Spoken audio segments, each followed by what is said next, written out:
आज आम्ही गेलो होतो ताईच्या इथं. ताईच्या इथे जाण्याचं काही कारण नव्हतं. संडे पण होता आणि सर्व फ्री पण होते. कुठं काही कामं वगैरे काहीच नव्हते. घरची कामं होते ते सर्व केल्यानंतर आम्ही ताईच्या इथे गेलो होतो. ताईच्या इथं गेल्यानंतर पनूला बघा काहीतरी खाल्लं होतं त्यांनी आणि तो तोंडच नव्हता खुलत. ते मग साफ वगैरे करून आमची इथं मस्ती चालू होती. चौघीपणी मिळाल्यानंतर गप्पा गोष्टी तर होणारच आहे.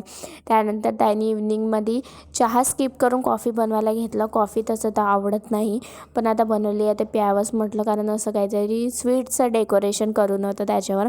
सायंकाळी घरी आल्यानंतर नॉनव्हेजचा बेत होता, कारण आज संडे होता. तर मग म्हणून इथं भाजी बनवते. ते भाजी नॉनव्हेजची भाजी आमच्या इथं साधीसुधीच बनतात, जास्त काही मसाले टाकत नाही.